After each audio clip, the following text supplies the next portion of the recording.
Din l-aħħar sena kienet waħda fejn fiha sar progress sinifikanti fil-proġett tal-Mużew il-ġdid tal-Konkatedral ta' San Ġwan. Dan il-proġett mhux biss se jipprovdi dar permanenti għas-set tal-arazzi tal-Konkatedral magħrufa mad-dinja kollha u l-akbar set komplut tat-tip tiegħu, iżda se jiġu esibiti wkoll oġġetti reliġjużi rari mill-kollezzjoni tal-fidda.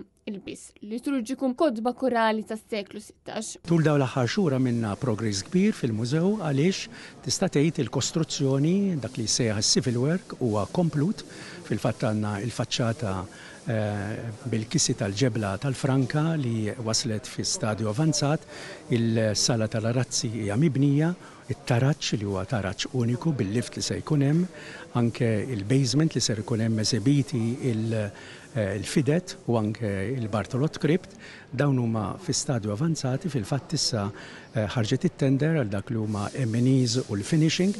Għall-ewwel darba il-pubbliku se jkollu aċċess għal partijiet storiċi fil-kumpless tal-Konkatedral li ilhom magħluqa snin sħaħ u bekk dan il-proġett se joffri esperjenza kulturali u reliġjuża aktar rikka u immersiva. Pass importanti huwa tlestija tal-kostruzzjoni tal-Kamra tal-Arazzi li testendi il fuq aktar minn 45 metru, kif ukoll il-bini ta' koppla li fiha se tiġi esebita il-Kappella Ardente. Il-faċċati fuq l-erba' naħat tal-Kamra tal-Arazzi bħalissa qed jinbnew b'ġebla tal-Franka lokali, estratta b'attenzjoni minn siti lokali. Faċċata mhux biss tirrifletti s-sena u t-teknoloġija kontemporanja, iżda tintegra wkoll il-mużew b'mod armonjuż mal-ambjent storiku tat-toroq tal-Belt Valletta, sit ta' wirt dinji tal-UNESCO.